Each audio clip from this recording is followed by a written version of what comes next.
Assalamualaikum.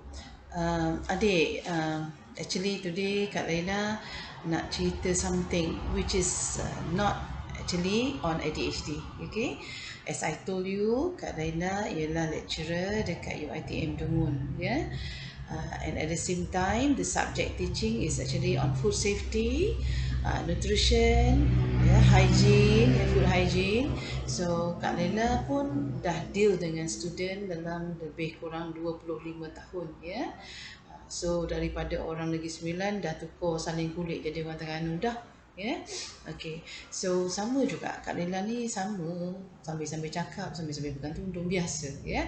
So tak apa. I hope this is the beginning of my journey as a, not to say too much on a YouTuber lah kot, ya. Tapi sebagai seorang tenaga pengajar yang akan ambil masa, ya, so that I can deal with many people. Sebab 25 years at UiTM, I just deal with my students, ya. So Kak Lela santai-santai, kat belakang ada background kereta, maknanya Kak Lela tengah buat servis kereta. Itu bukan kereta Kak Lela, ya. My car is Exora buruk, I doakan, ya. I boleh, Alhamdulillah ada Exora buruk, ya. Orang lain jalan kaki, ya. Okay, so hari ni Kak Lela ambil iktibar Ramadan untuk berkongsi sedikit lah. Nak kata tazkirah, saya bukan seorang ustazah, ya. Tapi as I told you, saya adalah seorang pensyarah, seorang ibu kepada 2 anak autism, seorang menantu, seorang isteri dan dah berumur 50 tahun. Ya, the best part saya dah dapat diagnose diri saya with ADHD at the age of 49. Sekarang tahun ni saya 50. Ya. So I hope everybody will welcome me, ya, to this medium, ya, to this platform, ya. So without further delay, video kali ini Kak Lela memang untuk khususkan untuk sedikit tazkirah mengenai sedekah, ya. Okey, sedekah. Apa yang Kak Lela cakap ni sebenarnya menyangkut diri Kak Lela sebagai seorang wanita, seorang isteri dan seorang pensyarah, ya. Kalau ikut pensyarah, kita tak ada masalah kewangan, ya. Itu kalau masyarakat luar, ya. Macam Kak Lela nak kata, Kak Lela ni ibu anak autism, bukan satu orang, but I have 2 autism children. Jadi tak perlulah Kak Lela nak senaraikan the maintenance cost of these autism children, ya. As according to some research in the US, ya, I ada baca beberapa jurnal, ya. I tak ingatlah exactly siapa nama dia, ya, yang mengkaji, ya, but there was one research done in 2015, 2017, telling that the cost to raise up one autism children is, sorry to say, is millions. Yeah, so ada kaitan dengan sedekah ni. Yeah, so bila kita spend very much money on our own maintenance, ya, hidup kita sendiri. Macam Kak Laila, tak payah nak katalah orang di air cermin dah kenal dah kereta Kak Laila. Dah, windscreen selalu pecah, ya. Handphone, kedai handphone dah muak dah tengok, kesian dia tengok Kak Lela. Ya, sekali kalau masuk wad, kalau screen 280, boleh beli handphone baru pula. Ya, tapi Kak Lela ni jenis aku akan pakai as long as it benefits me, ya. Okay, back to the story again. Apa dia function utama yang nak bercakap ni pasal sedekah. So adik pernah berlaku kepada Kak Lela sendiri, ya. Di bulan Ramadan terutamanya, ya. Tolonglah tambahkan sedekah kita. Ya, pagi tadi Kak Lela baru dengar perkongsian daripada Radio IKIM yang mengatakan, saya tak tahulah siapa nama penceramah tadi tu sebab saya dah nak towards the end, ya. Dia kata ada hadis mengatakan sedekah ini menyembuhkan penyakit, ya. Jadi jangan tunggu sakit baru nak sedekah, ya sayang. Sebab afdalnya kita sedekah sewaktu kita sihat, sewaktu kita banyak duit, sewaktu kita sayangkan duit tu, ya. Dan macam Kak Lela pernah berjumpa seorang ustazah, ya. Dia bekas guru Kak Lela waktu di matrikulasi, ya. Bila jumpa dia, sebabnya di dada, ya, pada waktu tu. Sebab Kak Lela buat PhD. Lepas tu cerita pasal anak dengan dia dan Kak Lela menangis, ya. Kak Lela selalu menangis dulu. Ya, macam suami katalah, rupanya saya ni keluar air mata senang ni mungkin sebab saya punya emotional, tahu. Sebab kan saya kata orang ADHD masalah pembentukan otak di prefrontal lobe ni, jadi dia kawalan kendiri, kawalan emosi tak ada. Dia suka menangis, ya. Okey, so kata ustazah, Laila, dia kata, banyakkan bersedekah. Saya pelik kenapa Ustazah kata kat saya banyakkan bersedekah. Saya tak bersedekah ke selama ni? Okey, tak malu nak cakap. Dulu Kak Laila at one time, walaupun pensyarah, bila kita sedekah, kita selalu pakai duit apa tau? Duit biru je. Duit 5 tu adalah kot seskala. Duit merah, payah sangat kot. Ini tara-tara pensyarah. Kak Laila tak malu nak cakap ya. Tapi bukan pensyarah lain. Pensyarah lain mungkin macam tu. Tapi Kak Laila, sorry lah, if I were you to use the word dibebani. Bukan dibebani, tapi diuji dengan dua anak autism. Kosnya, ya Allah. Dia macam kajian di luar negara tadilah yang mengatakan millions. The cost is not ribu, ratus, puluh ribu, ratus ribu, but juta. Ya, itu dikaji di US. Ya, so kalau fenomena jiran kami kelakar tengok kami. Kejap kursi duduk kat luar, kejap TV duduk kat luar, kejap peti ais duduk kat luar, kejap macam basuh duduk kat luar. Ya, dan duration of time tak sampai, kadang-kadang ada sebulan, kadang sebulan sekali, kadang tiap-tiap bulan ada sajalah benda yang dekat luar rumah. Okay? So moral of the story, itulah Kak Laila terbatas untuk bersedekah ya. Pada satu hari di 7E Dungun, I was like in a queue behind dua orang Bangla lah. Dia dekat depan tu, dia dah nak keluar. Dan saya terkelih. Orang Kelantan kata terkelih lah ya. Nampaklah 19 riyal. 19 riyal dalam duit Bangla tu ya. So Kak Laila pun kesian Bangla, dia tak ada duit. Dia tak tahu ke yang dalam akaun kena ada RM10. Dan mana boleh keluar duit RM9? Okay, Kak Laila masa tu seingat Kak Laila ada belas-belas ringgit saja. Ada duit RM10 satu dan ada duit RM1. Lepas tu I pun dah pening dah cakap, aku nak cepat ni, anak aku istimewa dalam kereta ni. So without further delay, I kata, adik, you mau makan Okay, agak-agak lah orang Terengganu kata, orang agak-agak buka-buka wallet. I ingat I pegang duit RM1, tapi I pegang tu duit RM10. I terus bagi kat dia. Ya, coincident. Bayangkan orang yang ada belas-belas ringgit. Ya, you get me or not? Pensyarah tu. Ya, pada hari tu belas-belas ringgit I bagi je dia. Sebenarnya tujuan I, ya, niat I untuk to get rid of these two fellas that actually, making me a bit time to wait for them. Yeah. So saya kata, ini pergi makan, saya kata. Dia malu, tak mau. Tak apa, ini saya kasih, saya kata. Pergi makan, saya kata. Yeah. So kalau siapa kenal Dungun, tahu Dungun, 7E dengan CIMB tak jauh sayang. Saya rasa kalau memandu dalam 5 minit saja. Ya, bila saya stop dekat CIMB, baki akaun saya tak sampai 100 pun. Bolehlah saya ambil berpuluh-puluh yang ada. Tapi Alhamdulillah ya, saya tengok duit ada 1,000. Ya, imagine ya. Kak Laila, siapa pula salah masuk dalam akaun aku ni? So saya tengok-tengok dekat email, rupanya ada somebody baca blog saya. Ya, http ya, noktah bertindih /imanspecialboy.blogspot.com. Iman Special Boy tu one word ya. Kalau you Google Iman Special Boy English word tu, terus nampak blog saya. Sebab tu saya, ya Allah ya Rahman, saya tahu tu bukan apa ya, sebab saya check, saya sampai check. Saya excited nak tahu. Sampai saya nombor phone dia ya. Saya pun telefon, cik, banyaknya encik sumbang kepada anak-anak saya. Tapi itu rezeki Allah, dia kata, yang saya nak kongsi. Saya nangis hari itu. Ya, ya Allah, miracle. Allah tak sia-sia, dik.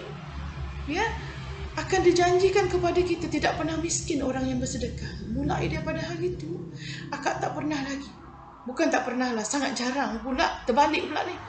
Sangat jarang akak bersedekah RM1 tahu sayang. Paling kurang kak, cuba RM5, cuba RM10, RM50. Tapi Alhamdulillah lah, RM50 itu paling banyak lah kot setakat ni dengan keadaan kewangan akak ya.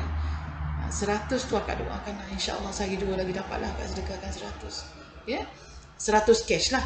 Tapi 100 klik-klik tu rasanya ada. Ya, doakan akak. Sayang. So itu akak nak bagi tahu you. Dan kita ada penyakit hati tau. Kita selalu macam kita was-was. Ya, kita tak yakin pada Allah. Pada Allah dah janji dah. Ya, Allah akan murahkan rezeki kita. Berikan berkat. Ya, so jangan buat macam yang Kak Laila dulu lah. Ya. Dan Ambil iktibar Rasulullah, dia sendiri menyampaikan sedekah, ya, dan dia mendahulukan kerabat, ya. Kadang-kadang Kak Laila malu dengan adik-beradik, ya. Apabila kita susah, kadang-kadang kepada siapa yang kita nak mengadu, ya. Ada juga adik-adik yang terlepas cakap, masing-masing dia nampak Kak Laila ni tajuknya pensyarah tau. Tajuk dia pensyarah. Tapi Allah uji dengan anak istimewa yang kadang-kadang tak menang tangan, tak menang kos tu, ya. Gaji ribu-ribu tu. Sewaktu Kak Laila buat PhD selama 8 tahun di UKM, bayangkan rumah sewa kami orang autism ada anak, tak boleh sewa rumah kecil tau sayang, kena rumah sangat besar. Bibi kata rumah gedek. Kerana anak saya dia tak boleh duduk diam dan dia sempit, tak boleh duduk tempat sempit. 1,200 sewa rumah saya dia bagi. Ya. Dan saya pernah pada satu tahap untuk isi minyak, saya terpaksa menipu dengan orang Petron tu, Petron ke Petronas, ya. Saya ingat lagi dekat bawah jejantas jejambat dekat Bakar Baginda. Ya, saya nak on the way ke balik rumah rasanya. Sebab masa tu saya dah tak ada dah duit, minyak dah kuning. Saya ada RM5 dalam bentuk shilling. Tu pensyarah, dik. That's why I'm telling you, you jangan tengok orang tu kereta besar, ya. Saya dapatlah Exora, alhamdulillah, besar pada orang. Tapi doesn't make sense at all. Sampai saya kata kat budak-budak tu tak tanya pun. Akak wallet akak tinggal, kata. Akak ada duit shilling ni je. Tapi itulah duit yang ada pada saya pada hari itu. Ya. Tapi teruskan. Jangan takut sayang, insya-Allah. Ya. Dan kita rasa macam ringan badan kita bila kita sedekah, ya. Dan ambillah peluang Ramadan ni untuk membelajarkan diri kita, ya, bersedekah. Dan akak percaya sangat Allah Maha Kaya, ya. Dan ada beberapa, ya, kalau tak keberatan akak nak tengok, ya, hadis Nabi yang mengatakan sedekah boleh menyembuhkan penyakit kita, penyakit hati, penyakit jiwa, ya. Dan sekarang ni kita tengok seluruh dunia kita sakit sekarang. Seluruh dunia sedang sakit sayang. What we should do is we help each other to recover from this kind of mental illness, ADHD yang Kak Laila selalu cerita. Even kalau you dengar masalah orang, anggaplah itu sebagai sedekah. Ya, akak tak berani nak cakap because akak bukan asatizah, ya. Tapi anggaplah ia sebagai sedekah you mendengarkan masalah orang.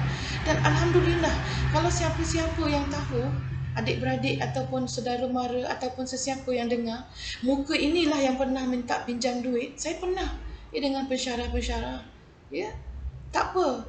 Ada hari saya tertentu saya terlalu terdesak, ya.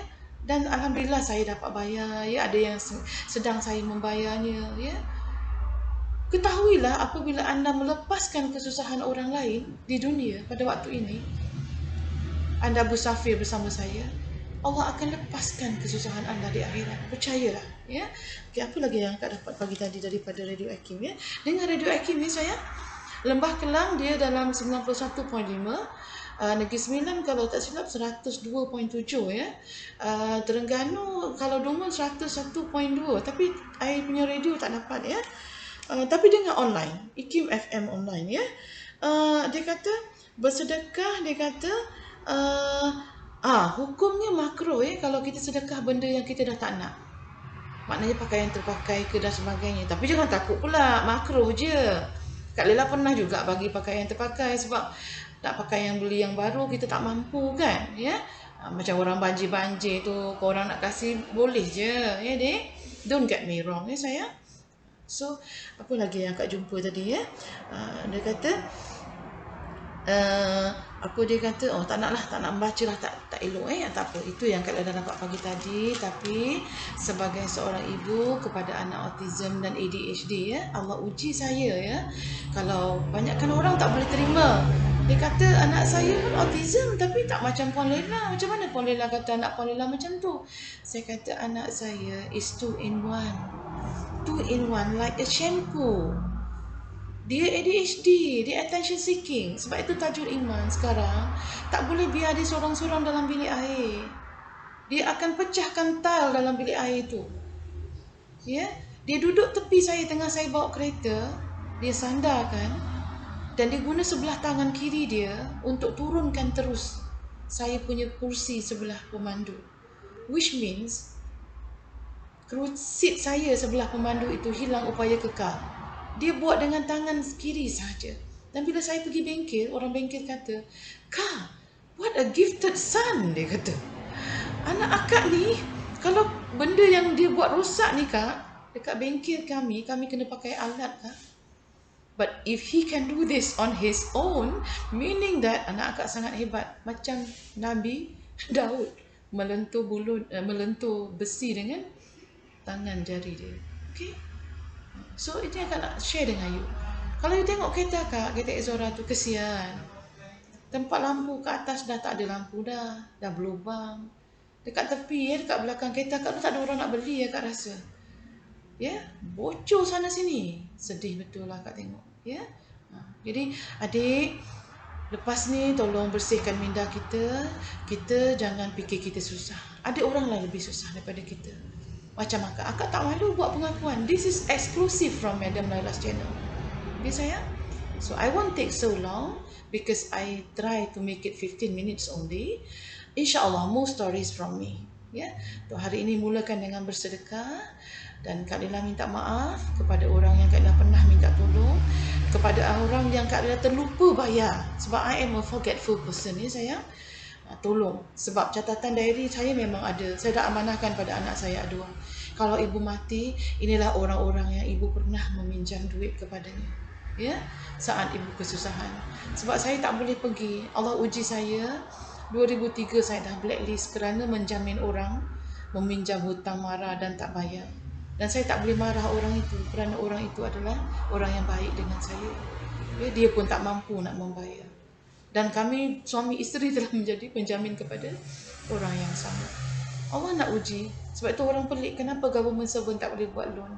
Sebab saya sitos daripada tahun 2003. Dan tahun 2003 itulah anak saya Tajul Iman yang pertama. Anak kedua tapi yang pertama sebagai anak OKU. Ya. Dan pada waktu itu berlakulah perubahan dalam hidup saya. Ya. Anak saya itu dilahirkan 2003 seorang, 2006 seorang. Dan saya masa itu dah membeli 2 kereta dan 2 rumah. Bayangkan, ramai sampai hari ini orang persoalkan. Kalau you tak mampu, kenapa you beli sampai 2 rumah? Saya kata, Allah saja yang mengetahui. Kalau saya tahu perkara ini tahun 2003 saya akan melahirkan seorang anak OKU dan 2006 seorang lagi, saya tidak akan menjerat leher saya. Ya. So untuk semua, selamat berpuasa sayang. Doakan Kak Laila hidup dengan lebih lama untuk berkongsi lebih banyak cerita. Ya. Assalamualaikum warahmatullahi wabarakatuh.